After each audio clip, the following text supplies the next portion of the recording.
The French officer who'd been holed up with the British in the chateau at Hougoumont on the morning of the Battle of Waterloo was the second Marquis of Grouchy, whose father was rumoured to have been the illegitimate son of Louis XV,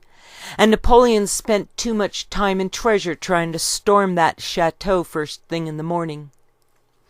It should have come as no surprise to Napoleon that the haircut he'd taken when marching into the Russian winter, where he lost most of his best officers, would have encouraged the resurgence of royalist sympathizers like the second Marquis of Grouchy, who'd been sent to Ireland in 1796 to organize the Irish to rise up against their British masters. And who knows what British gentleman Grouchy befriended there in his stint as a prisoner of war. The French fleet had been sent by Napoleon to Bantry Bay during the worst winter in 100 years, and the French were wrecked by storms off the rocky coast of Ireland, losing 12 ships and 2,000 sailors, with the only Frenchmen reaching shore taken by the British as POWs, and perhaps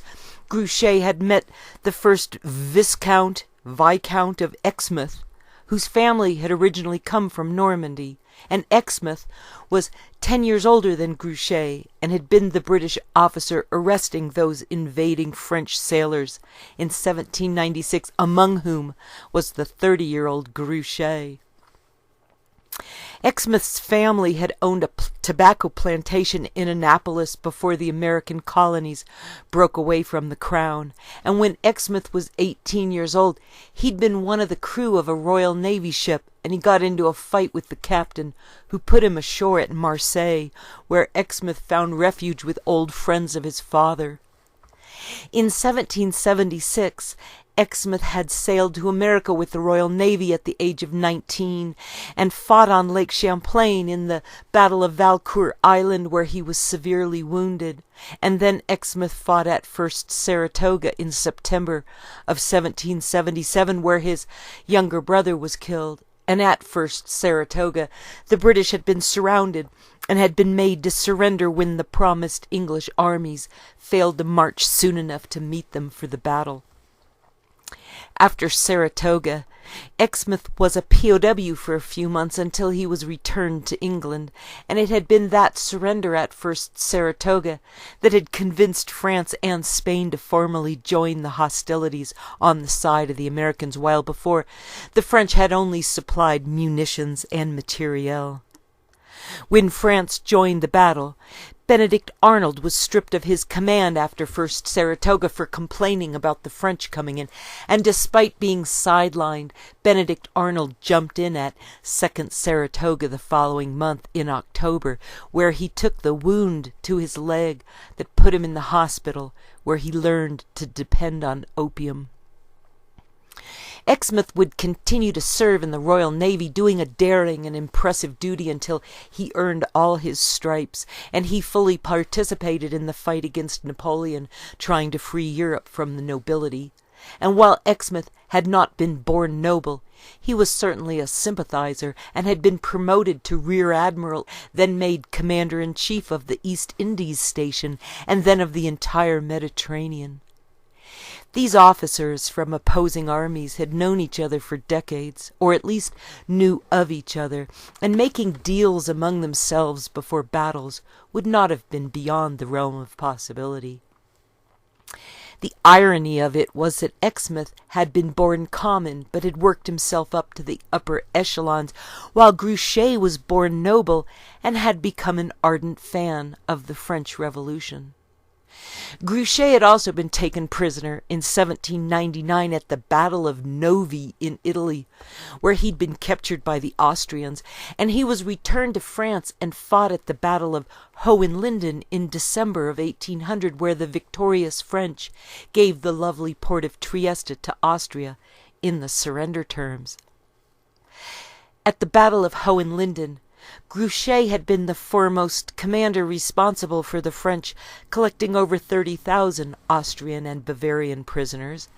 and the armistice was called on Christmas Day. In the wake of this victory at Hohenlinden,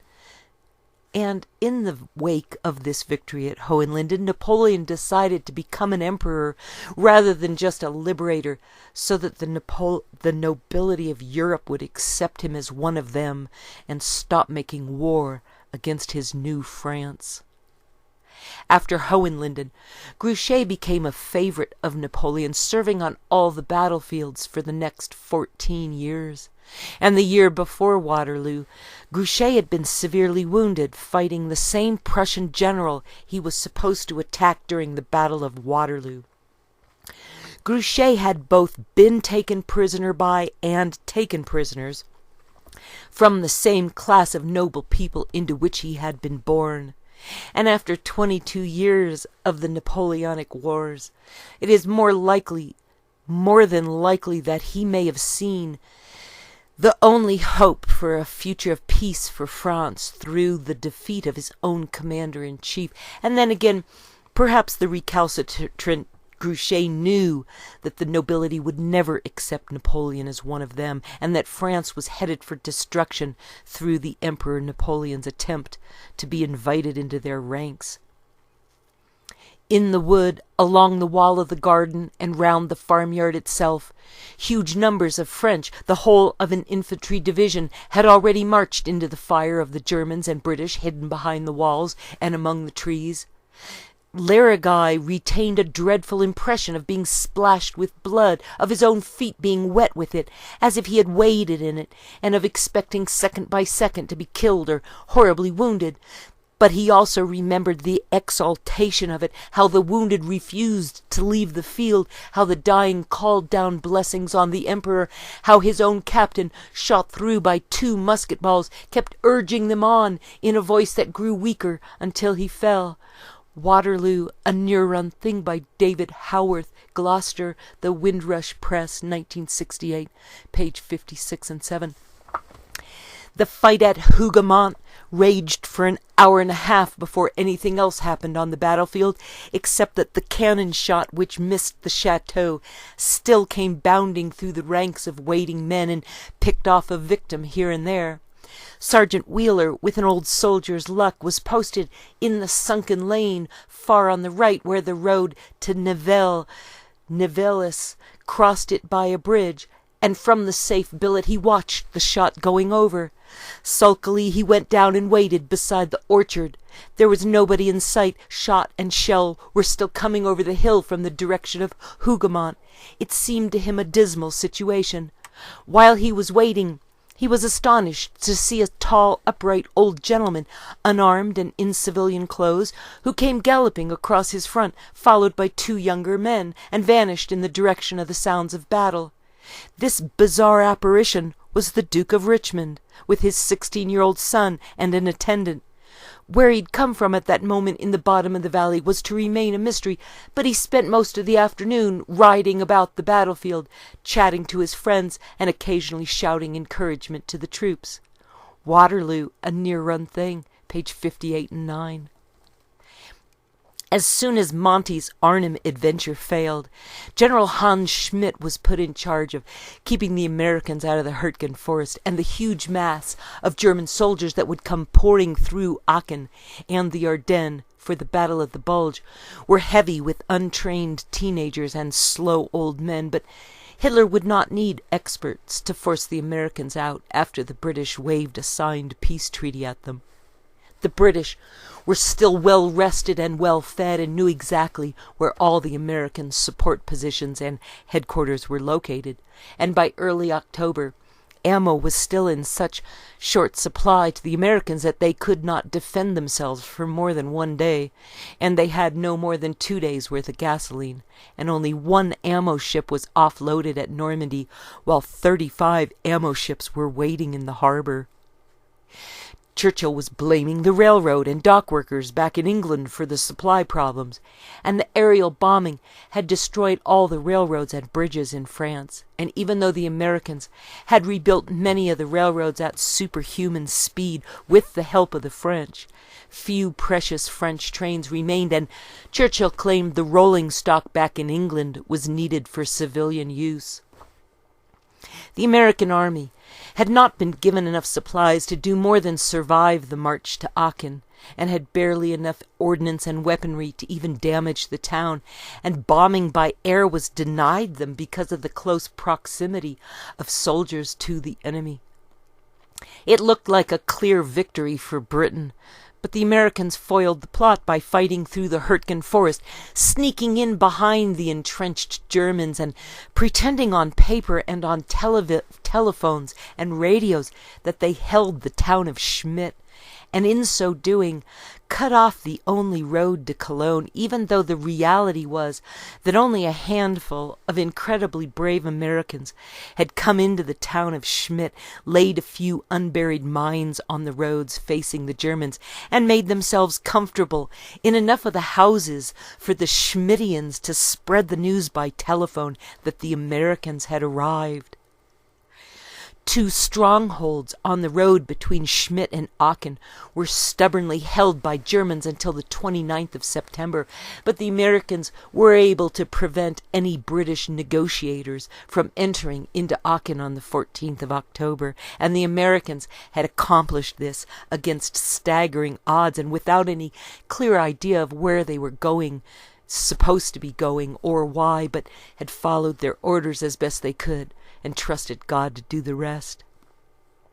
The Germans quickly overran Schmidt, of course, and then did the Bulge, but the fact that the Americans had held that town for 1 day had caused Hitler to stop trusting his British contacts, who had sworn that the Americans could be made to follow British orders. When the American soldiers went into Schmidt, Hitler let go of his last lifeline with Britain, and from that day onward the British would talk only to Himmler. The Bulge would fail from lack of coordinated command, some Germans fighting for the fatherland, some fighting under orders from Hitler, and some taking orders from Himmler and his British friends, and keeping troop movements secret among the different factions within the German army, proved too much for anyone trying to make sense of the battlefield after the Americans had succeeded in surrounding Aachen. Thereafter,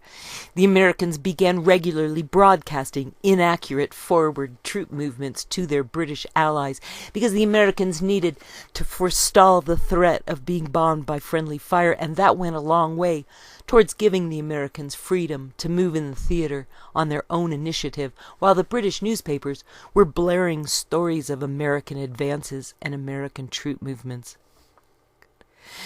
Bradley kept a handful of British journalists and officers on a tight leash at his headquarters, giving daily briefings that the world press followed, even though most of his reports were false gains intended to keep Bomber Command away from American troops. And it was good enough to derail the separate peace plan at Aachen that had been a sure thing, coupled with Monty's market garden that had been intended to fail.